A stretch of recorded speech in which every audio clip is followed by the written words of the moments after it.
The night the world changed for Adrian Vale began with the sound he feared most: silence.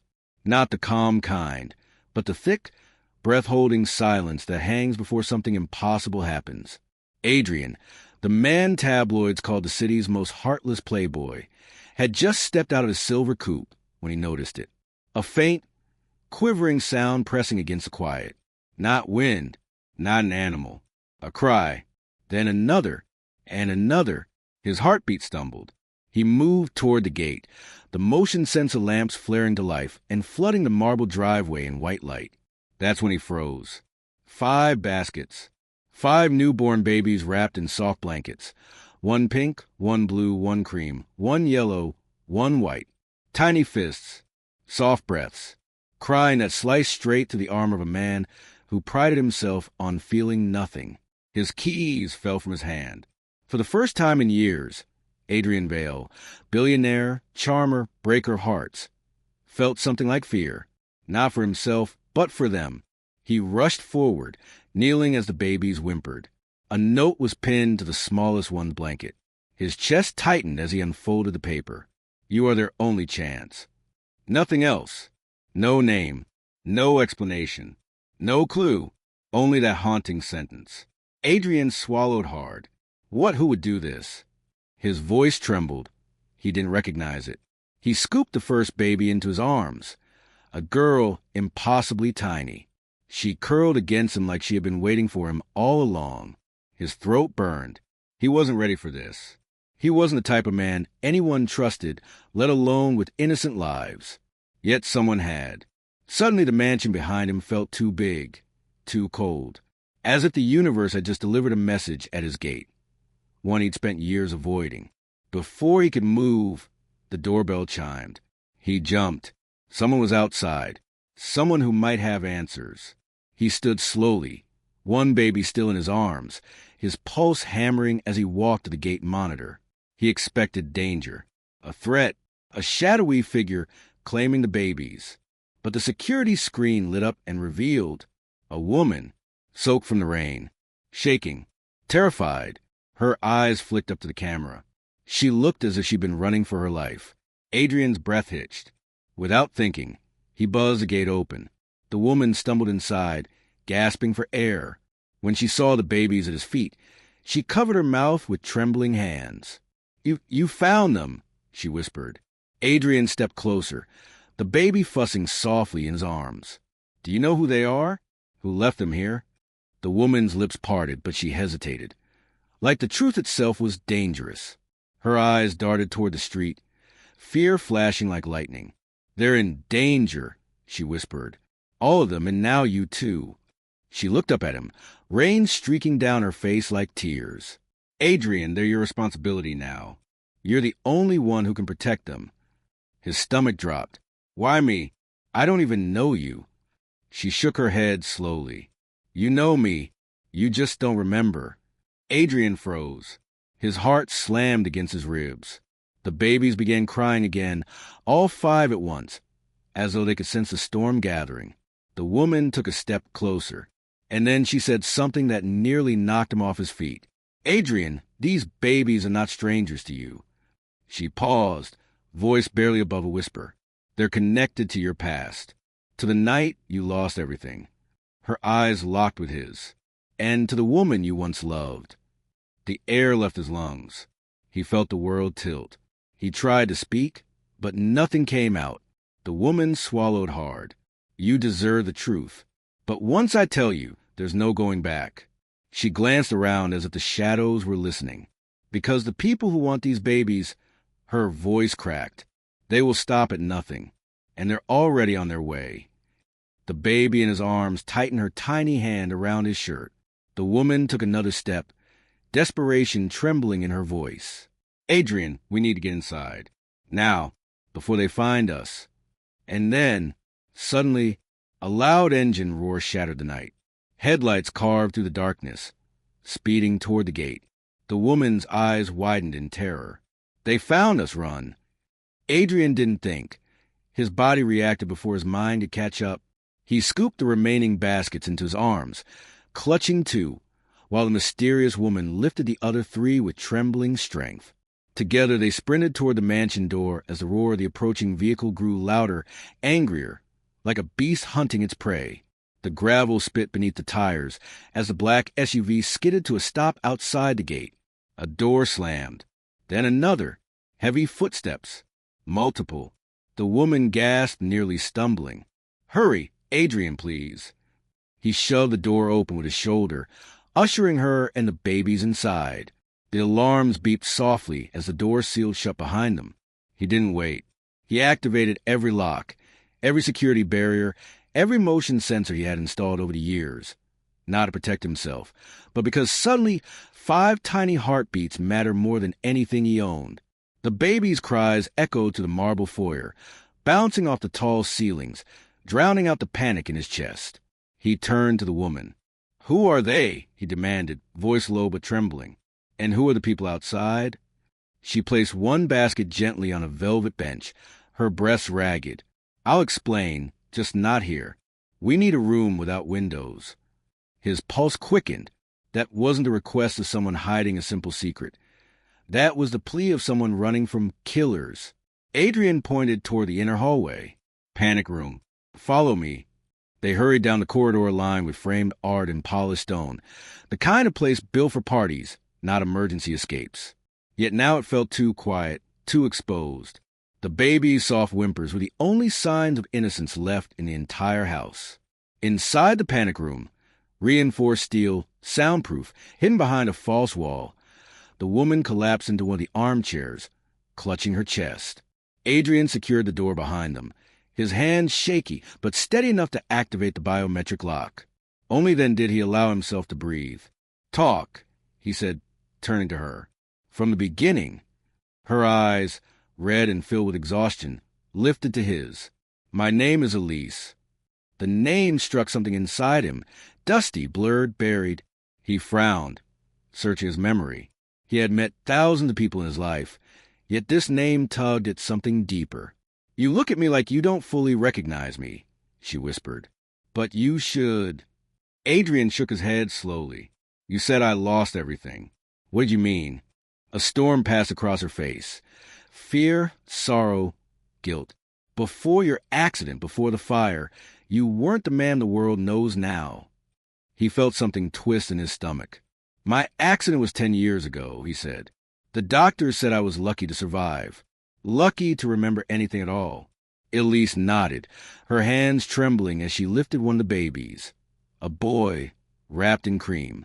"They didn't tell you everything." His breath hitched. "Elise, are you saying I knew you?" "Knew me?" she echoed with a broken smile. "Love me." The room tilted for a moment. His mouth went dry. That was impossible. His past was a mystery, yes, but he had never imagined something like this. She continued carefully, as if each word might shatter him further. "And these babies, they're not mine, but they were placed in my care because of you." "Because of me?" he repeated, confused. "Why? I don't." A sudden pounding vibrated faintly through the panic room walls. They both jerked upright. Someone was inside the mansion. Adrian leaned toward the door, listening. Muffled footsteps, low voices, the unmistakable clink of weapons. Elise clutched the baby closer. "They're here for the children. We don't have much time." Adrian exhaled sharply. "Elise, just tell me why they want them. Who are these people?" Her voice softened. "A private syndicate. They call themselves the Kerrigan Order." He frowned. "Never heard of them." "You wouldn't. They operate outside the law, outside the public eye. 10 years ago, before the accident, you infiltrated them." His heart slammed hard. "You were working undercover," she continued. "But something went wrong. Someone betrayed you. The order set the fire that nearly killed you." Adrian's chest tightened. Memories danced at the edge of his consciousness. Flashes of smoke, shouts, a woman screaming his name. He staggered slightly, gripping the back of a chair. Elise stood, her voice breaking. "I was that woman." The room seemed to fall silent, the baby's soft breaths now the only sound.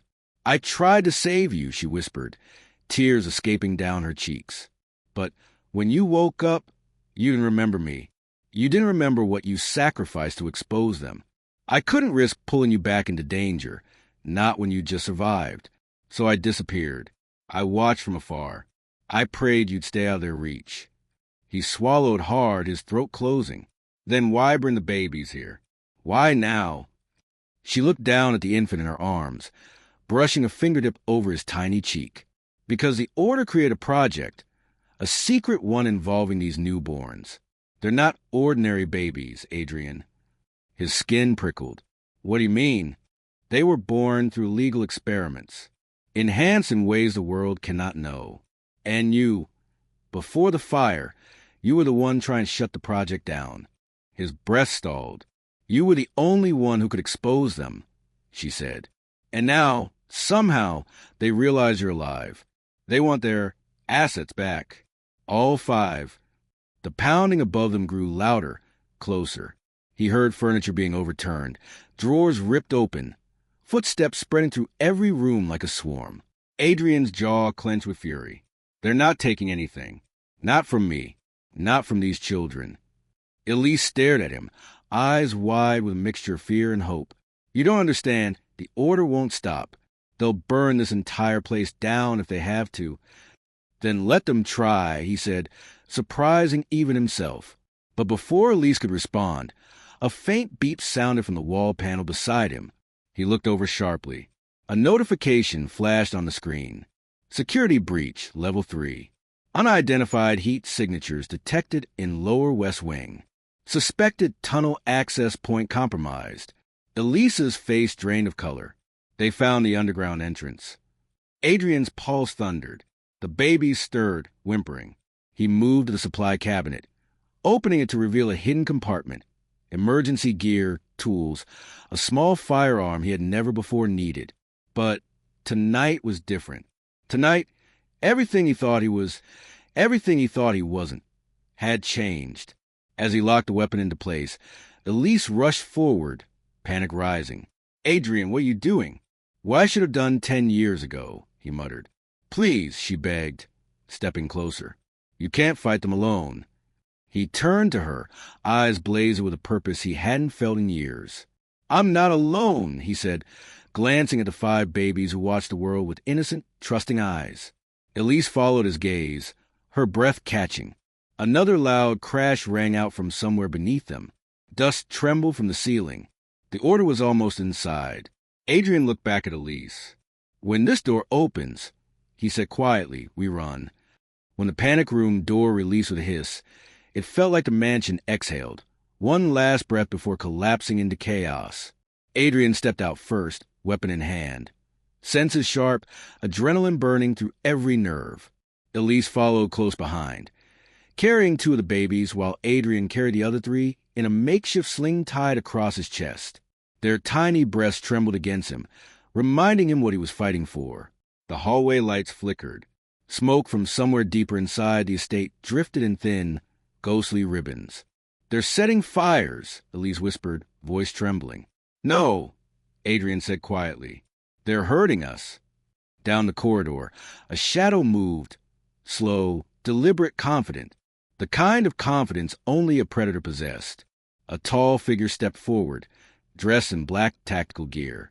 His voice crackled through a helmet device. Mr. Vale, he drawled, we've come for what belongs to us. Adrian lifted the gun, gaze icy. They don't belong to you. They're children. Children? The man laughed. No, they're assets. And assets don't get to choose where they belong. Elise tightened her grip on the infants, stepping backward. Adrian didn't blink. If you want them, he raised his chin, daring. You'll have to come through me. The man tilted his head. Gladly. He lunged. Adrian fired. The gunshot exploding down the hall, the sound shaking walls and ceilings. The man dropped, armor dented, groaning. Not fatal, but enough to stop him. Run, Adrian shouted. They sprinted down the opposite side toward the service elevator. It screeched open just in time, and they shoved inside. Adrian slammed the button for the garage level. As the doors slid shut, he caught sight of 2 more masked operatives rounding the corner.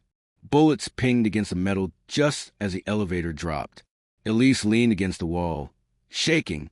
They won't stop. They'll follow us into the earth if they have to. Good, Adrian muttered, because that means they're afraid of what I remember. Her eyes softened. Do you remember anything? Adrian adjusted the sling of babies on his chest. Enough. The elevator dinged. The garage lights flickered on, revealing rows of his vehicles. Sleek, untouched by the destruction above. But there was no time to admire them. He dashed toward the armored SUV he had bought years ago, but never used. Elise, get in the back. Buckle the children. She obeyed, sliding into the back seat and securing each baby with a speed and precision that came from weeks, maybe months, of protecting them alone.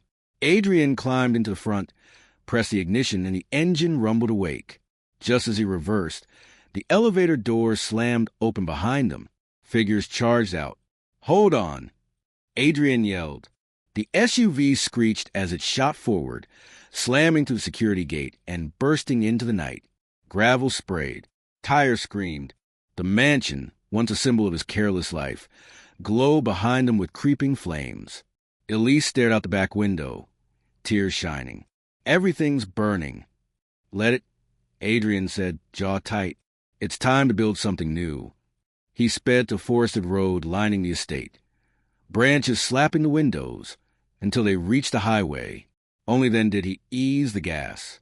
But his reprieve didn't last long. A pair of headlights appeared in the rearview mirror. Then another. Then a third. They're hunting us, Elise whispered. Adrian gripped the wheel, then let them come. The chase thundered across the winding road, engines roaring like beasts. Adrian swerved between lanes, dodging attempts to ram the SUV. Elise shielded the babies, her body curled protectively around them. One car pulled alongside. A masked figure leaned out, aiming a rifle. Adrian's blood turned to ice. He jerked the wheel left hard. The SUVs collided with a metallic scream. The enemy vehicle swerved, fishtailed, then spun violently into the guardrail, erupting in sparks. Another closed and fast. Adrian braced himself. Elise, hold tight. He timed it perfectly. At a sharp curve, he slammed the brakes. Their pursuer shot past, unable to turn in time, skidding out of control and plunging over the cliff's edge. Only one SUV remained. It dogged them relentlessly, engine snarling. And then his phone beeped. A message. Unknown number. If you want them to survive, bring the babies to the Kerrigan facility. You know where it is. Come alone. Asterisk, asterisk. Elise read it over his shoulder, horror draining her face. Adrian, that's a trap. I know. You can't go there. He met her eyes through the mirror. They're not stopping, Elise. They'll keep chasing us forever. Unless I finish what I started 10 years ago. Her voice cracked. I can't lose you again. His grip tightened on the wheel. You won't. She didn't argue again, but he saw fear carving lines into her expression. Finally, after a long stretch of silence, she asked quietly, What's your plan? Adrian inhaled deeply. Expose them. All of them. The entire syndicate. Her brows furrowed. How? There's a database in their facility. Last time, I tried to retrieve it and almost died. But this time, he glanced at the babies. I have something worth fighting for. The final SUV sped closer, gaining on them. Then, a flash of movement ahead. A roadblock. For armed men waiting. Elise's breath hitched. Adrian, I see them. The babies began to cry, sensing the tension. He whispered softly, It's okay, little ones. I've got you. Then his eyes hardened. He floored the accelerator. Gunshots cracked through the night. Bullets pinged off the armor plating. The SUV barreled toward the blockade. At the last second, Adrian jerked the wheel, sending the vehicle into a violent spin. The world blurred, lights, shadows, screams. The SUV slammed sideways into the roadblock. Men scattered. The last pursuing SUV collided with them in a brutal explosion of metal and fire. And then, silence. Smoke drifted. Flames flickered. Adrian pushed the door open, staggering out. He limped to the back, throwing it open. "Elise, are you all right?" She blinked, dazed, and nodded. "The babies are okay?" Relief washed through him. He looked down the burning roadway. The syndicate's small army, gone. But the message on his phone reminded him the real battle wasn't over. He turned to Elise. "This ends tonight."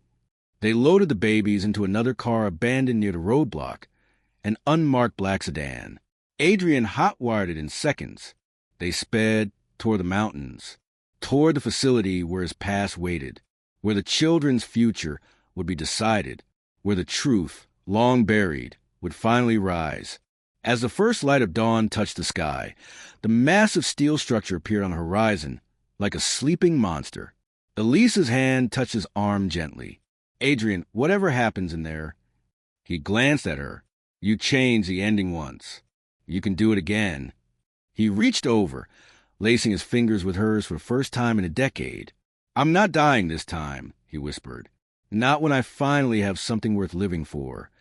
He parked the car, lifted the babies against his chest, and stepped out onto the cold concrete ground. The massive doors of the facility slid open. Figures emerged, waiting. And Adrian Vale, once the city's most heartless playboy, stood straighter than he ever had, his past and future converging. "This time," he whispered as he walked forward, "I finished what I started," and with Elise beside him and 5 tiny lives against his heart, he stepped into the belly of the monster, ready to tear it down from the inside.